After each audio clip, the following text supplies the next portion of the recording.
मेरा नाम राधा है। मेरे घर में मैं और मेरा छोटा भाई बस हम दो ही हैं। मम्मी डैडी मेरे बहुत अच्छे हैं, मुझे बहुत सपोर्ट करते हैं। जितना मैंने चाहा उन्होंने मुझे पढ़ाया। मैंने बीएड किया है। हमेशा से मुझे टीचर ही बनना था। मुझे बच्चे अच्छे लगते हैं। परिवार और अपने सपने के बीच मुझे कभी प्यार में गिरने का समय ही नहीं मिला। मैं शुरू से ही अरेंज मैरिज करना चाहती थी। मुझे पता है मेरे मम्मी पापा जो भी मेरे लिए लड़का देखेंगे वो अच्छा ही होगा। मुझे पता है वो मेरी हाँ जरूर पूछेंगे। अब मम्मी पापा ने मेरी शादी की तैयारियां तेज कर दी हैं। एक लड़का इस रविवार मुझे देखने आ रहा है। लड़के की तस्वीर उसके आने के पहले आ गई है।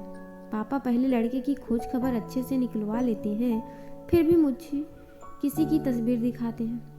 अब आज रविवार भी आ गया। मुझे लगा शायद वो भी रिजेक्ट हो गया होगा, इसलिए अभी तक मुझे लड़का दिखाया नहीं गया। मैं सोकर उठी तो मम्मी मेरे कमरे में आई और बोली, बेटा लड़के वाले आने वाले हैं तो ये तैयार हो जा। बहुत ही शॉर्ट नोटिस में मुझे तैयार होने को बोला। लड़के वाले आ गए। मैं अभी भी किचन में ही हूँ, नाश्ते और चाय की प्लेट जमा रही हूँ। बाहर से मुझे बात करने की आवाज़ें सुनाई दे रही हैं। कुछ ही मिनटों के बाद मम्मी की आवाज़ आई। मैं बाहर ट्रे लेकर गई। ट्रे रखकर मैंने सबसे पहले उसके मम्मी और पापा को नमस्ते किया। फिर मैंने उसकी तरफ देखा। सच बोलूं तो लड़का बहुत स्मार्ट था। सिंपल शर्ट और जीन्स में आया था। चेहरे पर एक मासूमियत थी। मैंने तो मन में ही हाँ कर दी थी, पर मेरी हाँ से क्या होता है, उसे भी तो मैं पसंद आनी चाहिए। फिर घर वालों ने बोला कि बेटा अकेले में कुछ बात करनी हो तो कर लो। उसने मना कर दिया, पर फिर भी घर वालों ने हमें अकेले कमरे में भेज दिया। काफी समय चुप रहा हूँ। मुझे लगा मैं उसे पसंद नहीं हूँ, इसलिए बात नहीं कर रहा। फिर मैंने ही चुप्पी तोड़ दी। पूछा, आप क्या करते हैं? बोला, मेरा नाम तो आपको पता होगा। नहीं भी हो तो मैं बता देता हूँ। मेरा नाम मोहन है। मेरा एक बिजनेस है प्रॉपर्टी का। अपने बारे में फिर बताने लगा। कुछ देर बाद हमारी बात हुई। फिर बाहर से मम्मी की आवाज़ आ गई। बड़ों में बात हुई और रिश्ता तय हो गया। उसके घर वाले जल्द ही शादी करना चाहते थे। पिताजी ने अपनी खोज कर ली थी, इसलिए शादी 1 महीना बाद ही तय हो गई। इस दौरान मैंने मोहन का नंबर लेकर उससे बात करना चाहा। मुझे लगा कि वो थोड़े शर्मीले हैं, इसलिए मैंने ही पहल की। करीब 1 महीने तक हम दोनों में बहुत बात हुई और प्यार वाली फीलिंग क्या होती है यह मुझे पता चल गया। फिर हमारी शादी का दिन भी आ गया और मैं अंदर ही अंदर बहुत खुश थी।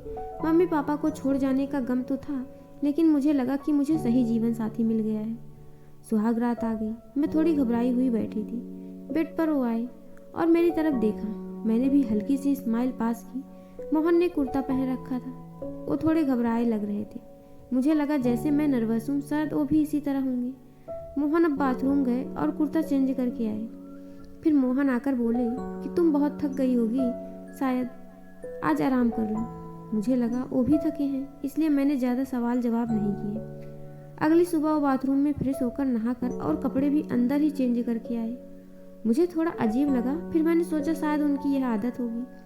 अगली रात फिर आई और मोहन ने फिर ऐसा ही किया। अभी तक वो मेरे पास भी नहीं आए थे। अब मुझे लगा कि मोहन कुछ छुपा रहे हैं, क्योंकि उनके चेहरे पर साफ दिखाई दे रहा है। अगली रात जब वो बाथरूम से कपड़े चेंज करके आए तो मैंने उन्हें टोक ही दिया। आप क्या छुपा रहे हैं? कुछ बात है तो आप मुझे कह सकते हैं। वो बोले, बात तो है, जल्द ही तुम्हें पता भी चल जाएगी, पर तुम्हें शायद बुरा लगेगा। मैंने बोला, आप नहीं बताएंगे तो ज़्यादा ही बुरा लगेगा। उन्होंने अपना शर्ट खोला और फिर उसे कुछ कहना ही नहीं पड़ा। मैं खुद ही समझ गई। उनके चेस्ट पर एक लड़की का नाम का टैटू था, प्रिया। अब मैं चुप हो गई और चुपचाप बेड के एक साइड पर सो गई। वो मुझसे बात करने की कोशिश करना चाह रहे थे, लेकिन फिर भी वो बेड के दूसरी साइड पर सो गए। अगले दिन मेरा मुंह उतरा हुआ था। मुझे इस बात का ज़्यादा दुख था कि उसने मुझसे यह बात छिपाई। हाँ, हमें कल समय मिला, लेकिन फिर भी इतना समय था कि वो मुझे बता सकते थे। अगली रात वो फिर कमरे में आए। उनके आने के पहले ही मैं बेड के साइड पर सो चुकी थी। उन्होंने मुझे मेरी बाह पर हाथ लगाया और बोला, तुम चाहो तो हम बात कर सकते हैं। मैंने बोला, आप क्या बताओगे? वो बोले कि मैं उस लड़की से प्यार करता था, लेकिन प्रिया को हमेशा से ही विदेश में शिफ्ट होना था, इसलिए जब उसे मौका मिला तो चली गई। मैंने पूछा, वो तुम्हें छोड़कर किसी और के साथ चली गई?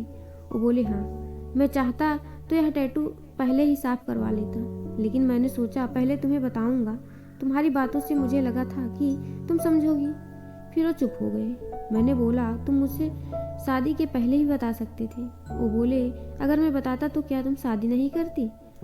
और अगर अब भी तुम जाना चाहो तो जा सकती हो। मैं वही करूँगा जो तुम्हें अच्छा लगे। उस रात मेरा गुस्सा पता नहीं कहाँ चला गया, लेकिन थोड़ा डर भी था, कहीं फिर से झूठ तो नहीं बोल रहे मासूम शक्ल बनाकर। मैंने कुछ जवाब नहीं दिया। लगभग 3 महीने तक हमारी बात नहीं हुई। शायद मैं भी अपने पापा की तरह उनकी परीक्षा ले रही थी। फिर एक रात मैंने उनसे पूछा, उस लड़की से ज़्यादा प्यार करोगे मुझे? वो बोले, वो तो उसी रात हो गया था जब तुमने सच सुनने के बाद मुझे माफ़ कर दिया था। मैंने बोला, मैंने कब बोला कि मैंने तुम्हें माफ़ कर दिया है? वो बोले, तो अब बोल दो। उनकी मासूम शक्ल ने मुझे उनके गले लगने पर मजबूर ही कर दिया। मुझे सच में अच्छा पति मिला है। आखिर अच्छे लोगों के साथ अच्छा होता है, तभी इनको प्रिया नहीं मिली। इस स्टोरी पे आपकी क्या राय है, कमेंट करके जरूर बताइएगा। स्टोरी पसंद आए तो लाइक और मेरे चैनल को सब्सक्राइब जरूर करिएगा। आपका बहुत